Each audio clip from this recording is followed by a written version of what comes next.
Assalamualaikum warahmatullahi wabarakatuh. Jumpa lagi bersama saya Adi di channel Ngulik Sejarah. Dan pada video kali ini saya akan kembali lagi membacakan suatu kisah misteri. Kali ini masih tetap berjudul Santet Ketamakan Membawa Petaka, memasuki part yang kedua. Cerita kali ini masih tetap ditulis akun yang bernama Pindut ya teman-teman. Nantinya kalian juga bisa mengunjungi thread beliau secara langsung yang berada di Kaskus. Nanti linknya saya akan taruh di kolom deskripsi video kali ini. Yuk, daripada kita lama-lama, daripada kita penasaran juga bagaimana kelanjutan ceritanya, mari kita langsung saja menuju ke kelanjutan ceritanya. Perhatikan baik-baik karena ceritanya akan segera saya mulai.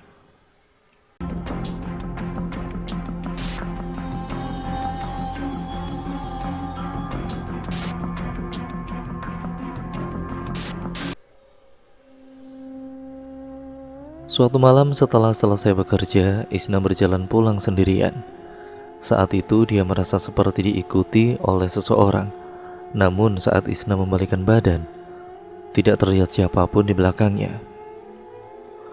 Tiba-tiba saja bulu kuduknya berdiri dan dia pun mempercepat langkahnya. Beberapa langkah kemudian, Isna dikejutkan dengan sebuah sentuhan di pundaknya. Astagfirullah, pekik Isna kaget. Maaf kalau aku ngagetin kamu, saut pria yang beberapa hari lalu membeli nasi di restorannya. Isna masih mengingat pria tampan itu. Wah, aku kira kamu siapa?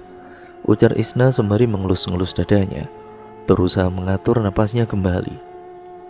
Kenalin, namaku Putra. Nama kamu siapa? Tanya pria itu seraya menjulurkan tangannya. Namaku Isna. Maaf ya, bukan mahram, tolak Isna sambil mengatupkan kedua tangannya di dada. Putra tersenyum kecil dan merasa salut dengan pendirian gadis cantik yang ada di hadapannya itu. Apa rumah kamu di dekat sini? Tanya Putra lagi. Iya, di depan situ mas. Oh, berarti deket dong. Aku tinggal di rumah Bi Fatma soalnya. Kamu kenal Bi Fatma ndak? Oh, Tante Fatma. Iya, beliau teman arisan mamaku, sahut Isna seraya menunduk karena teringat kejadian beberapa bulan yang lalu. Saat itu Fatma datang ke rumah Isna sambil marah-marah dan kemudian mengembalikan semua uang arisan Fatimah. Ya, Bi Fatma ini bahkan mengatakan bahwa dirinya tidak sudi lagi bergaul dengan orang yang memuja iblis sambil menunjuk muka mamanya. Ya, kata-kata itu masih teringat dengan jelas di pikiran Isna. Sementara itu, sesosok makhluk berukuran besar dan hitam dengan mata memerah terlihat mengawasi Isna dan Putra dari balik sebuah pohon besar. Putra yang memiliki kemampuan untuk melihat makhluk astral itu pun segera mengambil beberapa kerikil lalu membaca doa. Setelah itu dilemparkannya kerikil tadi ke arah makhluk yang sedang menatapnya itu. Seketika makhluk itu pergi dan menghilang. Isna tersentak mendengar suara di semak-semak. Apa itu? Ucapnya melirik ke sumber suara. Bukan apa-apa kok, ayo pulang, keburu malam nih, ajak Putra. Mereka pun kemudian berjalan berdua dan melewati beberapa rumah yang penghuninya sudah terlelap. Tidak ada pembicaraan berarti karena mungkin mereka masih canggung. Namun ada rasa yang tidak biasa di hati Putra. Pria itu merasa bahwa gadis yang tengah berjalan bersamanya itu sedang menanggung beban hidup yang sulit untuk dijelaskan. Setelah hampir setengah jam berjalan, mereka pun tiba di tempat tujuan. Kamu tinggal di sini? Tanya Putra yang disambut anggukan kepala oleh Isna. Aku belum pernah melihat Mas di sini. Apa Mas bukan dari desa ini? Iya, aku memang datang dari kota dan berencana kuliah di sini. Oh gitu ya? Ya udah, aku masuk dulu ya. Ujar Isna berpamitan seraya berjalan memasuki rumahnya. Putra masih memandangi gadis berambut sebahu itu hingga punggungnya tidak lagi terlihat. Saat Isna membuka pintu rumahnya, Putra melihat sosok wanita berbaju putih dan berambut panjang sudah berdiri tepat di pintu masuk itu. Hah? Aneh, kenapa cewek itu dikelilingi banyak arwah? Gumam Putra yang masih mematung di depan rumah berlantai 2 itu. Isna langsung masuk ke kamar, kemudian merebahkan tubuhnya di atas ranjang. Gadis itu mengurai senyum saat teringat dengan wajah putra yang tampan. Isna, bangun, bangun, ucapnya seraya menepuk pipinya sendiri beberapa kali.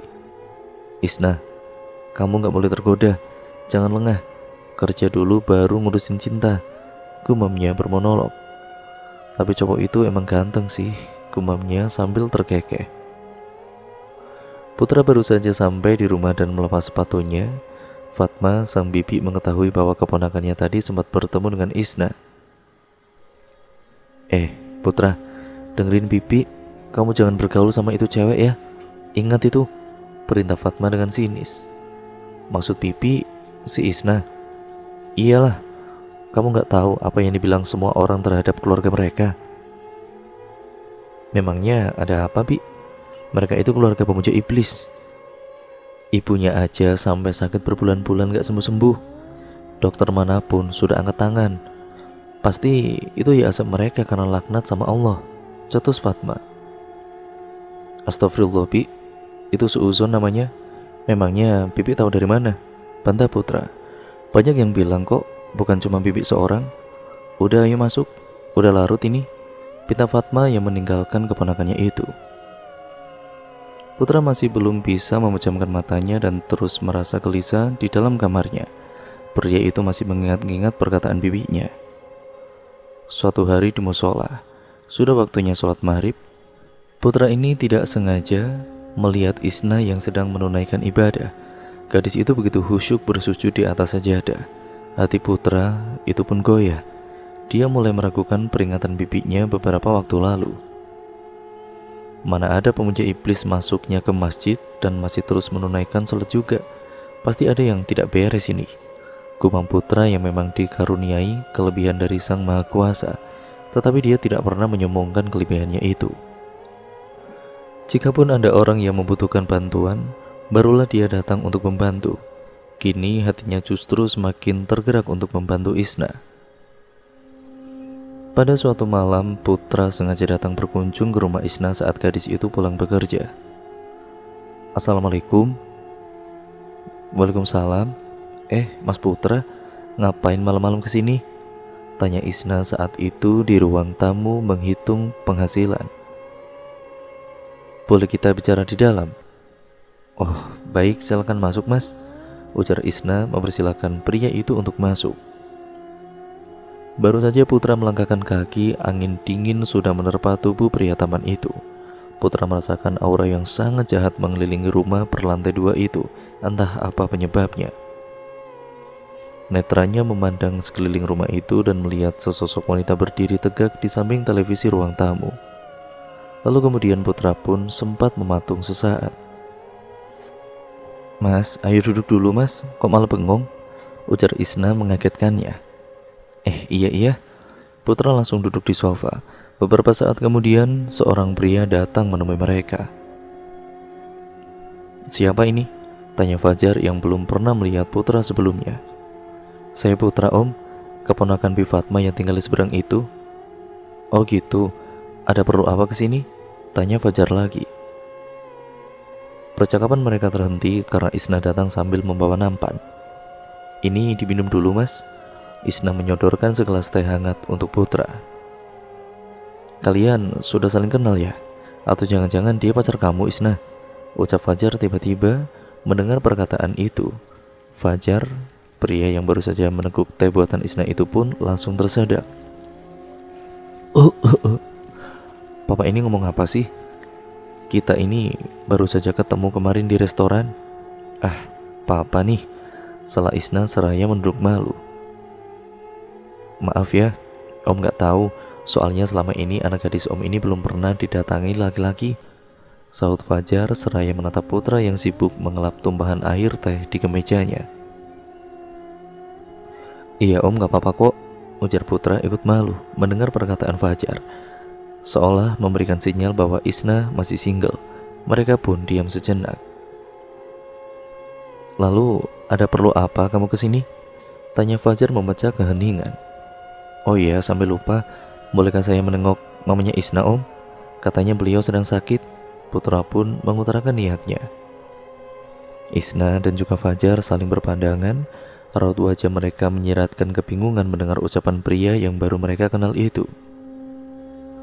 Jika Allah mengizinkan, mungkin saya bisa sedikit membantu meringankan penyakit beliau. Itu pun kalau kalian percaya kepada saya, tutur Putra seraya memandang ke mereka berdua. Benarkah kamu bisa membantu istri Om? Insya Allah Om, saya akan mencobanya. Wajah Fajar dan juga Isna berseri-seri. Selama ini mereka sudah berputus asa karena tidak ada lagi yang mau membantu mengobati Fatimah. Saat ini Fajar dan juga Isna sangat berharap bahwa Putra adalah orang yang dikirimkan Allah sebagai jawaban atas doa-doa mereka selama ini. Mari mas, aku anterin ke kamar mama, ujar Isna bersemangat, dijawab anggukan oleh Putra. Fajar bersama Putra dan juga Isna pun tiba di depan kamar Fatimah. Tanpa keraguan pada raut wajah Fajar sesaat sebelum dia membuka pintu kamar itu. Cekrek, kreet. Pintu kemudian terbuka dan seketika mata Putra terbelalak melihat hal ganjil di hadapannya. Astagfirullahaladzim, pekik Putra yang kaget melihat sosok wanita duduk di samping ranjang Fatimah. Rambut wanita itu acak-acakan dan mukanya hitam pekat. Bola matanya terlihat melotot dan seperti mau keluar. Sosok itu bergeming dan hanya menatap ke arah Fatimah dengan tatapan tajam. Ada apa mas? Tanya Isna yang keheranan dengan sikap Putra itu. Iya kenapa nak? Kok kamu kaget begitu? Fajar ikut bertanya sambil melangkah masuk, tetapi Putra menghalanginya. Om sama Isna jangan masuk dulu, sahut Putra yang masih menatap ke sosok yang masih menatap tajam ke arah Fatimah itu. Sebenarnya ada apa sih? Sahut Isna seraya memutar bola matanya berkeliling ke seluruh kamar. Namun dalam penglihatannya tidak ada yang aneh. Isna, kamu punya sapu lidi nggak? Tanya Putra. Punya, emangnya kenapa? Bisa tolong ambilkan beberapa lidi yang masih bersih? Ya sudah, tunggu sebentar ya. Isna pun bergegas pergi ke kamarnya dan mengambil sapu lidi yang biasa digunakan untuk membersihkan kasur. Kemudian segera kembali ke kamar sang mama. Ini mas, Isna pun memberikan sapu lidi itu pada Putra. Putra menerima sapu lidi itu lalu membaca doa. Setelah itu dia melangkah perlahan menuju ke depan ranjang milik Fatimah yang terlihat terbaring lemas di sana. Tanpa menunggu lama, Putra pun langsung memukul-mukul ranjang itu beberapa kali menggunakan sapu lidi tadi. Sosok wanita yang berwajah hitam itu seperti terkejut, lalu menatap Putra sambil mendesis marah. Ia pun menyeringai dan memperlihatkan giginya yang bertaring. Namun Putra tidak memperdulikannya dan masih sibuk menggebuk ranjang itu dengan sapu lidi sampai akhirnya sosok itu berubah menjadi angin dan lenyap dari sana, melewati Fajar dan Isna. Angin apa ini? Tanya Fajar yang merasakan embusan angin dingin yang baru saja melewati tubuhnya. Iya pak, angin dari mana ini? Isna ikut heran. Fatimah yang sejak tadi tertidur tiba-tiba terbangun mendengar kegaduhan itu. Maaf tante, Putra mau mengganggu istirahat tante sebentar, ujar Putra menyapa wanita berkerudung itu. Iya nggak apa-apa nak, kamu siapa ya? Saya Putra, keponakannya Bi Fatmah. Oh, kamu pasti keponakannya yang dari kota itu ya? Mbak Fatmah dulu sering cerita banyak tentang kamu, ujar wanita itu seraya beranjak duduk dibantu oleh Fajar. Mas Putra, tadi itu apa? Apa ada sesuatu di kamar ini? Tanya Isna yang masih penasaran. Isna, kamu ngomong apa sayang? Salah Fatimah yang tidak pernah percaya bahwa setan bisa melukai manusia. Mama tahu nggak, rumah kita itu nggak beres, Ma. Aku merasa selama ini kita hidup dengan makhluk lain di sini, tegas Isna yang sudah tidak tahan dengan semua keanehan yang terjadi padanya. Jangan suuzon Isna, bukannya Mama selalu mengajari kamu, jangan berpikir yang tidak-tidak, pantah Fatimah. Tapi Ma, ucapan Isna terhenti karena Fajar berbicara. Udah, kok malah berdebat sih? Malu dilihat Putra itu, ujar Fajar, melerai perdebatan anak dan istrinya itu. Oh maaf ya, beginilah keluarga kami nak. Ada kalanya kami juga berdebat seperti ini, ujar Fatimah. Iya tante, sahut Putra dan tersenyum. Kamu kesini disuruh Mbak Fatma ya? Tanya wanita itu pada Putra. Enggak kok tante, niat Putra sendiri untuk menjenguk tante kesini. Oh gitu ya. Putra melihat tangan dan kaki Fatimah yang bengkak serta mengeluarkan nanah. Dia pun membayangkan betapa sakitnya itu. Tetapi wanita berkerudung itu sama sekali tidak terlihat kesakitan apalagi mengeluh. Putra berpikir, andai orang lain yang mendapat penyakit seperti itu, pasti sudah berteriak-teriak meminta tolong. Fatimah melihat Putra yang mematung dan memperhatikan kakinya yang membengkak. Nak Putra, panggilnya lirih dan membuyarkan lamunan pria itu. Iya tante, maaf tante tidak bisa menyambutmu dengan baik, ujar wanita itu dengan tersenyum. Melihat senyuman wanita yang terlihat tegar meski tengah terluka itu, semakin membuat Putra merasa iba dan niatnya untuk menolong wanita itu semakin besar. Dia berjanji dalam hatinya untuk menolong mamanya Isna bagaimanapun caranya. Tante, apa luka ini terasa sakit sekali? Putra mengalihkan topik pembicaraan. Tidak ada luka yang tidak sakit nak, tapi tante masih bisa menahannya kok, ujar wanita itu dan memegang tangan suaminya yang sudah tidak bisa menahan air matanya. Saya yakin kedatangan saya ke sini semua atas kehendak Allah, dan semoga setelah ini tante dan keluarga ini bisa hidup normal lagi, ujar Putra yang juga tidak kuasa menahan tangis. Fatimah berlinang air mata. Selama ini dia memang menahan sakit dan juga perih, namun dia menyimpannya karena tidak ingin menyusahkan anaknya dan juga suaminya. Fatimah begitu terharu setelah mendengar perkataan Putra, dan entah mengapa dia ingin meluapkan semua yang dirasakannya selama ini. Isna pun turut menangis memeluk sang mama. Terima kasih ya nak, tante merasa sedikit lega sekarang. Walau tante sakit seperti ini, tante gak mau merepotkan Isna dan juga suami tante, ucap wanita itu memeluk Fajar dan Isna yang sudah berlinang air mata. Mama yang sabar ya ma, ucap Isna padanya. Fatimah pun mengangguk. Baiklah kalau begitu, saya akan mencoba mengurangi rasa sakit yang tante derita, ujar Putra membuat mereka semua tercengang. Benarkan itu nak? Tanya Fatimah tidak percaya. Putra pun hanya mengangguk. Isna, bisa tolong ambilkan segelas air putih, pinta Putra. Iya bisa, sebentar ya mas, ujar Isna dan kemudian dia bergegas mengambil segelas air putih lalu memberikannya pada Putra. Putra segera membaca doa dan beberapa kali tangannya mengusap gelas itu. Bismillahirrahmanirrahim. Om, tolong suruh tante minum air ini sedikit ya. Lalu sisanya tolong usapkan ke tangan dan kaki tante yang bengkak itu, pinta Putra seraya memberikan gelas itu kepada Fajar. Ayo diminum mah, ucap Fajar dan membantu istrinya minum. Lalu sisa air itu diusapkannya pada tangan dan kaki sang istri yang membengkak. Tante, tolong ditahan ya, ini akan sedikit sakit. Iya nak. Tidak berselang lama kemudian, keluarlah asap putih dari tangan dan juga kaki Fatimah yang bengkak itu dan membuat wanita itu mengerang kesakitan. Fajar dan Isna memegangi tubuh Fatimah dengan perasaan iba. Tahan ya mah, ujar Fajar yang masih setia di sampingnya.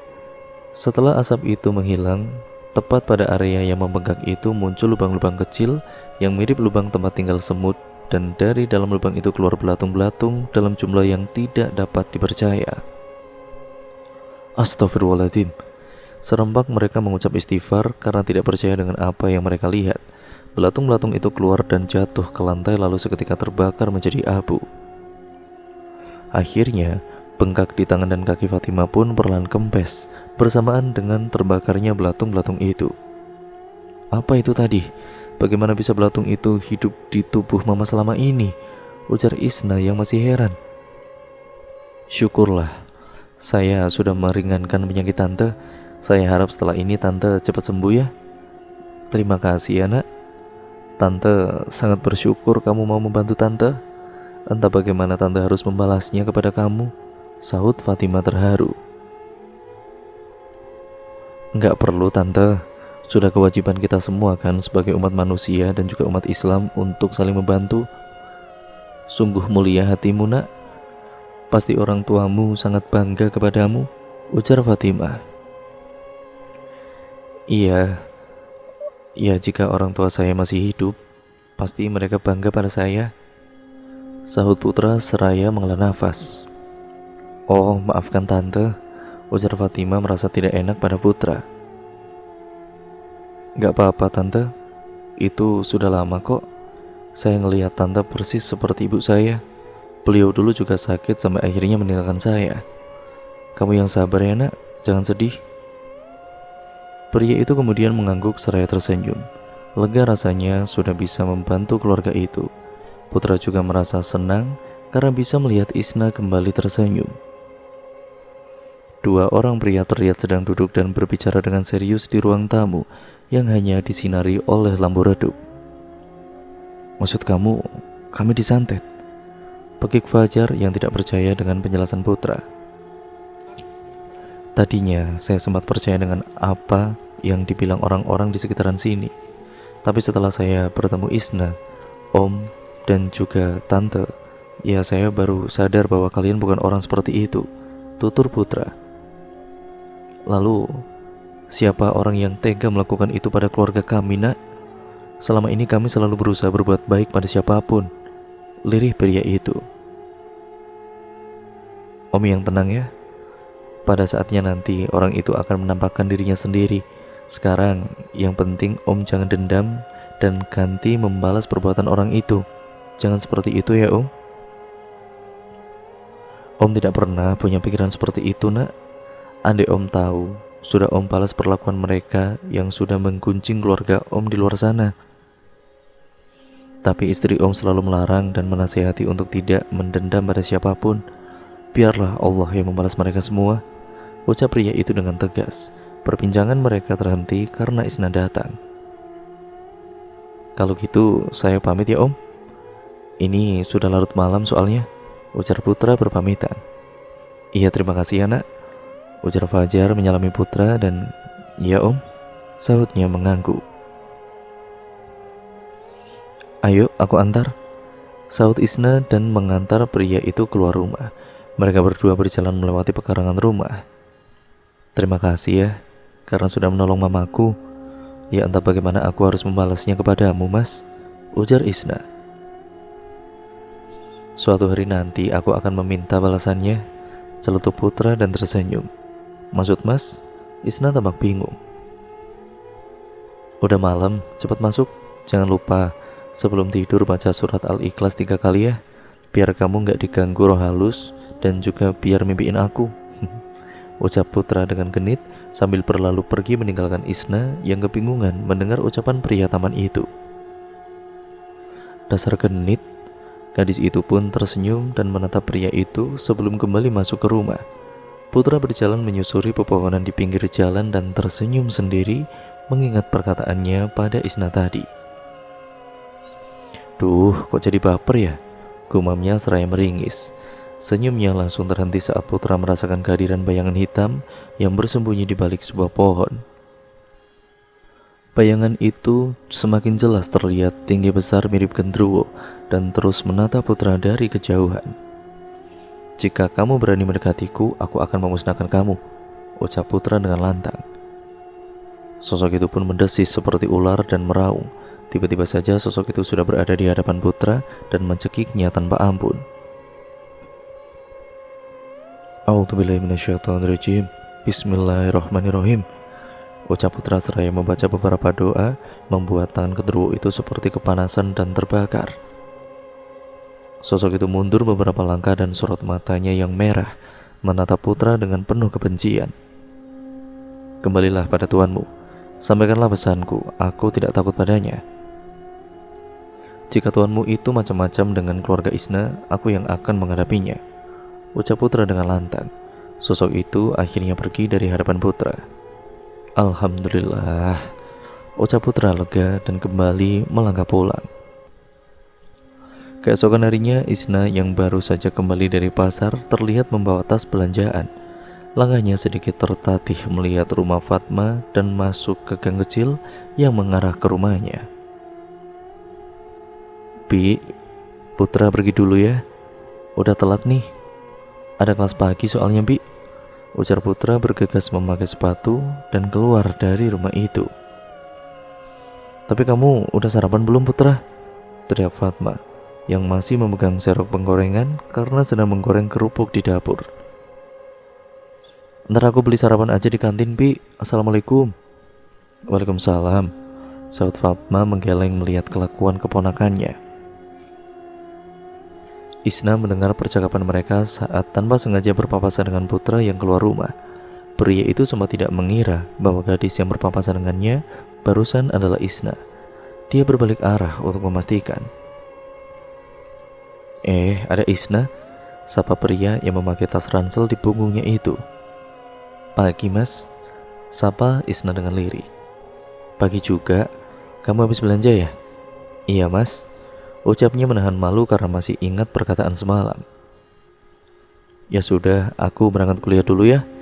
Jangan lupa masak yang enak," ucap pria berkulit putih itu seraya tersenyum. Isna hanya mengangguk. Baru beberapa langkah mereka berpisah, Putra kembali menghampiri Isna. "Apa boleh aku minta nomor HP kamu, Is?" tanya pria itu tiba-tiba.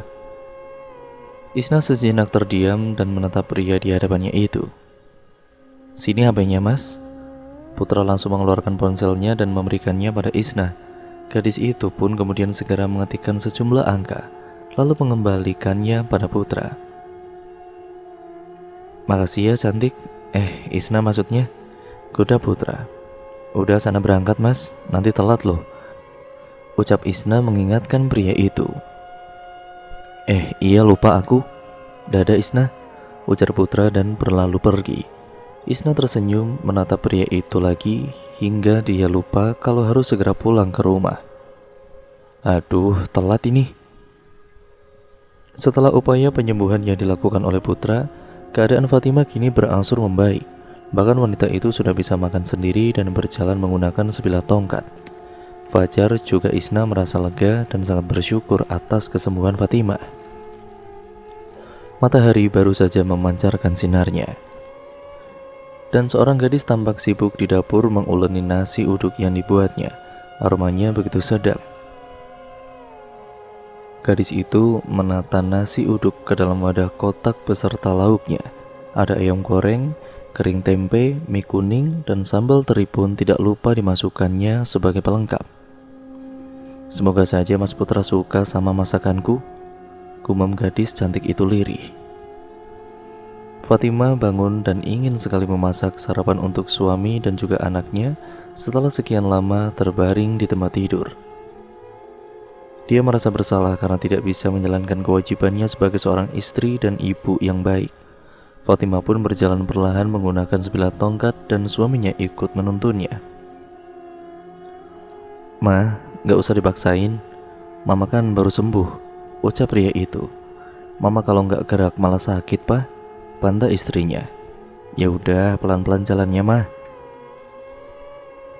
Sesamanya di dapur, Fajar dan Fatimah dikagetkan dengan penampakan dapur yang berantakan. Berbagai peralatan dapur terlihat berserakan di mana-mana. "Astagfirullahaladzim, ada apa ini?" tanya Fatimah kebingungan. Isna yang menyadari kedua orang tuanya sudah bangun pun bergegas menghampiri mereka. "Pagi Mama, Papa," sapanya dengan senyuman lebar tanpa merasa berdosa sama sekali. "Kamu habis main perang-perangan, Isna?" celetuk Fajar yang melihat seluruh dapur berantakan. "Aku lagi masak sesuatu, Pa. Maaf ya, Ma. Dapurnya jadi berantakan. Nanti aku beresin deh," ujar Isna seraya menenteng sebuah kotak nasi di tangannya. "Buat siapa itu, Nak?" tanya Fatimah yang melihat kotak nasi itu. Ini buat Mas Putra," ucap Isna seraya menunduk menahan malu. "Aduh, Papa tereliminasi nih. Anak Papa udah punya pria lain," ledek Fajar. "Papa seperti itu ah," rengek Isna menahan malu. Gadis itu pun pergi keluar rumah usai berpamitan dengan kedua orang tuanya. Dia sengaja menunggu di gang kecil yang sering dilalui Putra saat hendak berangkat kuliah. Tidak lama kemudian, pria yang dikaguminya itu pun terlihat berjalan menyusuri gang. Putra yang melihat Isna pun segera berjalan mendekatinya. Isna menatap Putra penuh kekaguman. Gadis itu merasa hari ini pria itu terlihat lebih tampan, mengenakan kemeja berwarna putih serta kaos dalam berwarna hitam. Isna berdiri mematung dan terus menatap Putra hingga tidak sadar bahwa pria itu pun menatapnya sedari tadi. Putra langsung melemparkan senyuman lebar seraya mendekati gadis itu. Ada Isna?" saut Putra yang melihat gadis itu berdiri di pinggir jalan dan terlihat seperti tengah menunggu seseorang. "Pagi, Mas," sapa gadis cantik itu sembari tersenyum. "Isna ngapain di sini?" "Ini buat Mas," ujar Isna seraya menyodorkan kotak nasi buatannya. "Berapa harganya?" tanya Putra yang sedikit terkejut dan mengira bahwa kotak nasi itu adalah tester makanan terbaru jualan Isna. Ini gratis kok, Mas. Anggap aja sebagai rasa terima kasih karena Mas Putra sudah menolong mamaku," jelas Isna. "Makasih ya, tahu aja kalau aku lagi butuh sarapan," ujar pria itu tersenyum manis pada Isna dan menerima kotak nasi itu. "Ya udahlah Mas, cepat berangkat, ntar telat loh." "Iya deh, dadah Isna." "Ya udah, dadah Mas Putra." Putra kemudian pergi dengan membawa kotak nasi yang diberikan oleh Isna. Gadis itu tersenyum puas lalu berjalan kembali menuju rumah. Saat sampai di depan rumah, sebuah pesan dari Putra masuk di ponselnya. "Makasih ya cantik, sudah dibuatkan sarapan. Kupastikan akan menghabiskan semua makanan ini." "Iya Mas, pelan-pelan aja makannya. Jangan lupa baca basmalah, entar keselak loh," ejek Isna membalas Putra. Pria itu mengirim gambar emosi meringis dan Isna pun ikut tertawa kecil.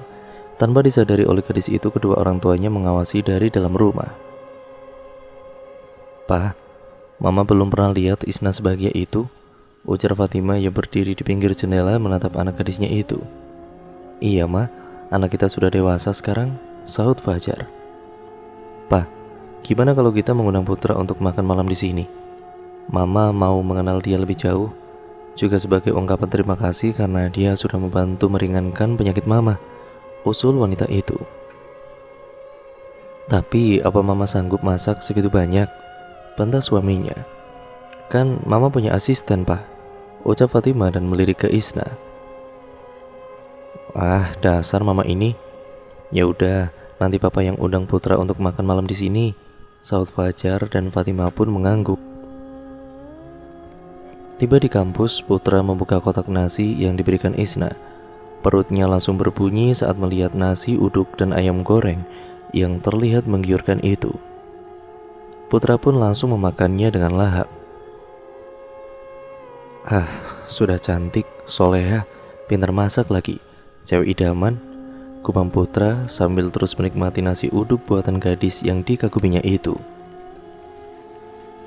Tengah asik mengunyah, Putra dikagetkan oleh temannya. "Wah, makan gak ngundang-ngundang.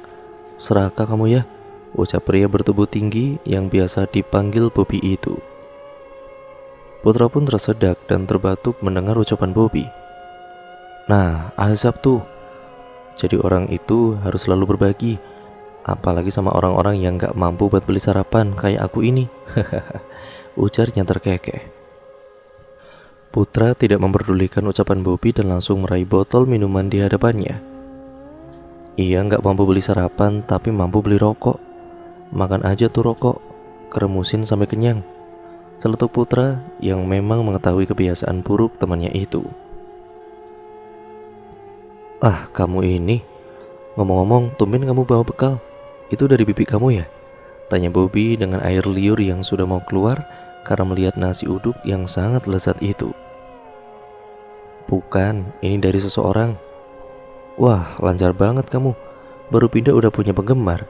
Aku nyicipin ya," ujar Bobby menyabet nasi uduk itu dan langsung melahapnya. "Orang ini Saud Putra menggeleng. Wah, enaknya, pasti yang bikin ini cewek cantik nih, ujar Bobi yang masih sibuk menggigit ayam goreng sambil melirik ke arah Putra. Iyalah cantik, emak-emak penjual warteg di sebelah sono juga cantik-cantik, bantah Putra. Bobi pun hanya meringis mendengar ucapan Putra. Putra menerima undangan dari keluarga Isna untuk makan malam bersama hari Sabtu malam. Bersama keluarga Isna, Putra duduk dan menikmati hidangan spesial yang sudah disiapkan Fatimah untuk menjamunya. Terima kasih nak Putra, sudah mau datang ke sini. Tante senang sekali, ujar Fatimah memulai percakapan. Iya tante, seharusnya saya yang berterima kasih karena sudah diundang ke sini, sahut Putra. Ayo, mari makan, keburu dingin ntar, ajak Fajar dan memulai acara makan malam itu. Mereka pun berdoa bersama dan menikmati hidangan hasil masakan Fatimah. Ada sup ceker kesukaan Isna berkedel kentang, telur goreng, ikan asam manis, tempe goreng yang tidak pernah lupa, sambal serta kerupuk udang sebagai pelengkapnya. Malam itu Isna tidak sedang berselera makan. Gadis itu hanya menyantap makanan dalam porsi kecil. Tentu saja hal itu membuat Fatimah bertanya-tanya. Isna, kamu sakit sayang? Kenapa makannya sedikit banget? Tanya Fatimah yang sangat paham kalau anaknya itu doyan makan, apalagi ada sup ceker. Isna udah kenyang kok mah, sahut gadis itu sambil meringis. Mama kayak gak tahu aja, anak kita kan lagi jaga image, goda Fajar. Lah papa, sentak Isna dengan manja. Dia menahan malu. Putra tersenyum kecil mendengar perkataan pria itu. Setelah selesai makan, Isna mengajak Putra berkeliling di sekitaran rumah. Jadi kamu belum punya pacar Isna? Tanya pria itu memecah keheningan. Isna menatap sejenak pria itu. Dalam hatinya dia merasa senang bisa sedekat ini dengan pria pujaannya. Alhamdulillah belum mas, ucapnya lirih dan menunduk malu. Kalau mas udah punya pacar belum? Tanpa ragu Isna bertanya balik. Aku udah punya target sih, tapi takut dianya gak suka sama aku. Seketika raut wajah Isna berubah dan kecewa mendengar perkataan Putra. Wajahnya pun murung, pria yang dikaguminya itu ternyata sudah mempunyai ataupun menyukai gadis lain. Ya diutarakan aja mas, kali aja cewek itu mau nerima keadaan mas, ujar Isna datar. Gitu ya? Isna mengangguk. Putra berhenti berjalan dan berbalik menatap Isna. Gadis itu pun keheranan melihat sikap Putra yang menatapnya dengan tajam dan membuat Isna terkejut. Seketika gadis itu menutup mulut dengan kedua tangannya. Belum sempat Isna menjawab pertanyaan itu, mendadak Putra merasakan kehadiran sosok lain di tempatnya berada. Sosok tinggi besar itu menatap mereka berdua dari balik sebuah pohon mangga. Putra merasakan sosok itu semakin dekat dan ingin memasuki tubuh Isna. Putra langsung memeluk tubuh gadis itu untuk menghalangi sosok yang biasa disebut genderuwo itu agar tidak merasuki tubuh Isna. Sementara Isna sendiri terkejut saat tiba-tiba Putra memeluknya. Bukan maksud aku untuk lancang Isna, tapi ada sesuatu yang ingin masuk ke tubuhmu, bisik Putra sambil terus menatap sosok besar yang semakin mendekat itu. Bulu kuduk Isna langsung berdiri usai mendengar perkataan Putra. Gadis itu pun mencengkram ke meja Putra dengan erat karena ketakutan. Benarkah itu mas? Tanya Isna yang masih ketakutan. Putra hanya diam dan mengisyaratkan Isna untuk terus berlindung di balik tubuhnya. Dan benar saja sosok itu berusaha merasuki tubuh Isna. Ia terus mencoba masuk, namun sosok itu juga terus terpental karena Putra melindungi Isna. Sosok itu pun mulai kewalahan karena terus gagal merasuki tubuh Isna. Ia pun meninggalkan kedua orang itu dan menghindari Putra yang terus menatap tajam ke arahnya. Isna, duduk di sini sebentar ya, pinta Putra pada gadis itu. Isna pun mengangguk dan duduk di sebuah kursi. Putra pun segera menyusul sosok yang menghindarinya tadi. Woi, berhenti kamu, bentak pria itu pada sosok yang terus berlari menghindar. Sosok itu kemudian berbalik badan dan dia pun mendesis mengeluarkan lidahnya yang panjang dan bercabang. Putra segera berdoa dan menghentakkan kakinya beberapa kali hingga sosok itu terbakar dan lenyap dari hadapannya. Isna masih memandang sekelilingnya dengan dada yang berdebar. Dia benar-benar ketakutan. Rasa takutnya mulai hilang saat Putra datang menghampirinya lagi. "Kamu gak apa-apa kan, Is?" tanya Putra. "Iya mas, gak apa-apa kok. Sebaiknya kita kembali ke dalam. Ini sudah malam, kamu cepat istirahat. Besok pagi aku akan kesini lagi untuk memeriksa barangkali ada sesuatu yang lain di rumah ini," ujar Putra. "Memangnya ada apa mas?" tanya Isna penasaran. "Entah kenapa sosok itu kembali lagi ke rumah ini. Besok saja aku jelaskan. Ayo kita masuk ke dalam," pinta pria itu dan menggandeng tangan Isna. Dan cerita pun akhirnya bersambung lagi ke part yang selanjutnya ya teman-teman, yaitu part yang ketiga, yang nantinya sekaligus menjadi part terakhir dari keseluruhan alur ceritanya. Jadi untuk kalian yang penasaran bagaimana akhir dari kisah ini, kalian harus stay tune terus di channel ini ya teman-teman, dan nantikan kelanjutan ceritanya. Jangan lupa untuk like, komen, dan share, serta subscribe untuk kalian yang belum, dan nyalakan tombol lonceng notifikasinya agar kalian tidak ketinggalan video terbaru selanjutnya dari channel ini. Sekian ya teman-teman, video ini saya akhiri. Wassalamualaikum warahmatullahi wabarakatuh.